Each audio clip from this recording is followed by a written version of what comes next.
Hanna. And I'm Matt Hanna. And this is Horror Hour with the Hannas. And today we're going to tell you to watch a movie, because it's Movie Rec Monday.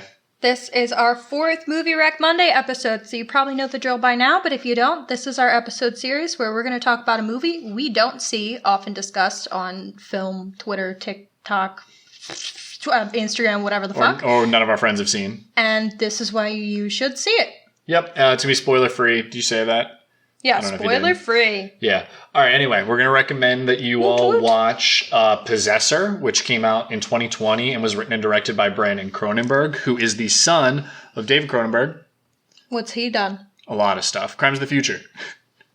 A lot of stuff. I know. Brandon Cronenberg, who cares what he did? Brandon Cronenberg also did, oh shit, now I can't think of the name. Infinity Pool, which just came out. Which and I believe a lot of people said was like one of the best, if not the best, of last year. And then Antiviral. So he's done 3 movies. I've heard all 3 of them are heat. I've only seen Possessor, though. We really need to watch Infinity Pool. Yeah, I'd really like to. It's on the list. Okay. Who's in this? So it's starring Andrea Riseborough, who I don't know that well. Christopher Abbott, who I do. He was in The Sinner. The Sinner, yep. Jennifer Jason Leigh, who everyone probably knows. She's in a lot of stuff. She's in a lot of stuff. She's the mom in Atypical. Right? Yeah. But I don't think people have seen Atypical. And Sean Bean. Come on. Everyone knows Sean Bean.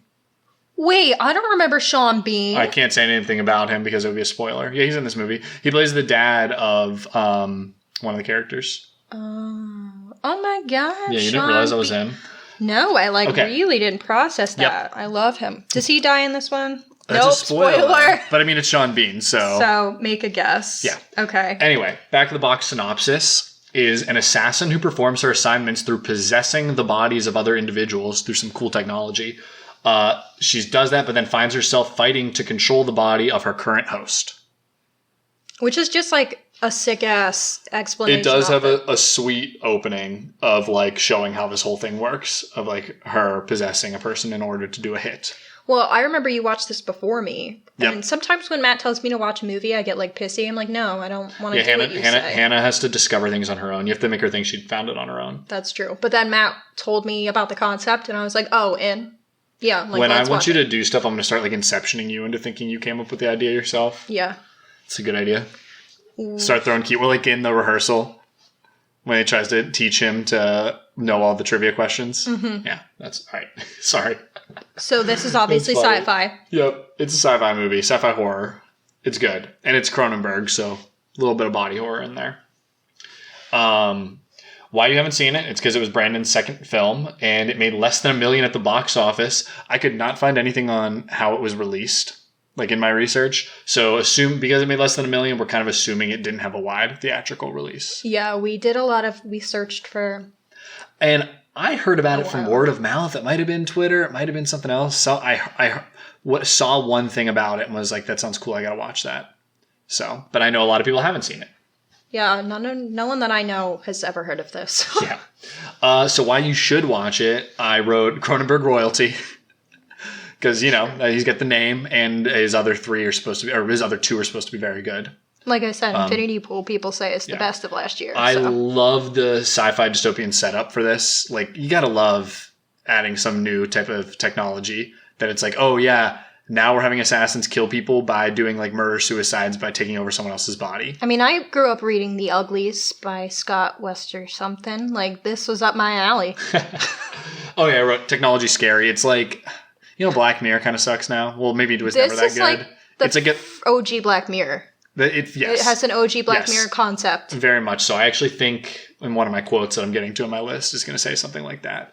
But yeah, it is a better Black Mirror is what I would say. Yeah. It's like if you take your top 5 Black Mirror episodes and you like that show, you would definitely like this. Yep. But even if you don't like Black Mirror, I still think you could like this. Yeah. And so Scarometer, which is critical. I don't find it that scary. Maybe a 2 for me. So I think different things disturb me. The types of scares I wrote are like, it's kind of like an unsettling and disturbing. I think not having control of your own like brain and body. Yeah, that is fucking scary. Like from his perspective, it's really scary, I would say. Stop spoiling. Well, that's in the plot synopsis that you read. Yes, you're right. Yeah, that someone gets taken over. But it invokes the feeling of having like no control over brain and body, which is something that very much scares me, or fighting for control of your brain and body with another person. So I find that gross. So I gave it a 3 out of 5 for that reason. But like, that's just what scares me more. I definitely agree. Like, that is what is scary about this. I think there are some really unsettling shots in filmmaking that go along with like eliciting that fear, which I really like. And I would say though that even if you're like not a horror aficionado, I think you can handle this one, which is why sure. I wouldn't put it that. It's a little bit high. Violent, but like, yeah, it's not scary in the traditional horror sense. Yeah. Definitely just like violent. It's pretty cool though. I think it's also has some really crazy imagery and some the imagery is really cool. Some cool shots, especially when you're in like brains. Hangs dong. I have a note about that because you have to watch it. Do you really? Well, so the Matt and I just to provide some context is Matt and I have at parties led like a lecture essentially on why more movies should hang dong. Have male full frontal nudity is what we're saying. Oh, yeah. No, Always Sunny, they say hang dong. Yeah. So we have adopted the terminology hang dong. But yeah, I do think it's pretty badass when a movie can have male full frontal nudity. We're so used to seeing it with women. That's what I was going to say is it's kind of fucked up that it's only ever women that do it. So like if you really want to not be a coward, have penis. Yeah. For real. Show well, it that's all. like what the actor playing Christian in Midsommar was like, I'm glad that I had to hang dong. He thought it was important. Yeah, it was important in that movie. Spoilers for Midsommar. We've all seen it by now. Yeah, I appreciate when a movie can do this. But I was going to say, my note on this is that if you want that, you actually need to watch the uncut version. Yeah. Which is, I think, really critical here. I saw the uncut, and when you and I watched again, we didn't watch the uncut. And it's kind of crazy because like the hanging of the dong, I actually think is really critical to the core concepts and the core feelings of the movie. I think that scene was lacking a little by not having penis. Yes. I can't say more to spoil, but like the uncut, I feel like usually when you see an uncut, it's like, oh, it's just like more violent. But no, in this one, I actually think you were missing a key piece to like understanding this movie if you watch the cut version. In my head, when you said uncut, I started thinking, is he making a circumcision joke? And then I was like, no, we're still just talking about that version of the film. We'll come back to that. Okay. When we post this on social media, I'm just going to be like, listen to us talk about penis in film for 5 minutes. No, it is very important for this one. So although I don't know if it was a real penis in this. Yeah. Could have just been That's prosthetic. Not as important to me. Yeah. It's the concept of just the penis being there. So how did this do critically? Because I know some of the Movie Rec Mondays, we've kind of been like, critics were maybe wrong. Oh, well, I only grabbed the one that... Actually, none of it really matters to me, but the one that I like is the Rotten Tomatoes critic approval, just taking the aggregate of like, did they like it or didn't they? And they gave it a 94%. I never look at the audience one because I don't give a fuck. Yeah. Because y'all are dumb. We're dumb. This is coming out after we release an episode on Barbarian, and that has a 90-something% on Rotten Tomatoes, but like critically...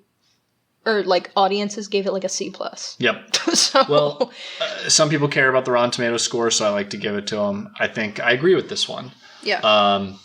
And, you know, I got to grab some quotes as well. Tell me Hannah about got it. one. So, Tina Kaidadelis from Beyond the Cinerama Dome said, Possessor is a taut, violent science fiction nightmare, a bloody tale reminiscent of an early Black Mirror episode. There you go. So, like we were saying agrees before. with you. Yeah, we already touched on that, so I'll get to the next one. K. Austin Collins of Rolling Stone said, it's pure cinematic dysmorphia. To watch this movie carefully is to feel completely out of place right alongside the people on screen. Which I grabbed that quote specifically because I thought that was really an awesome quote, and I completely agree.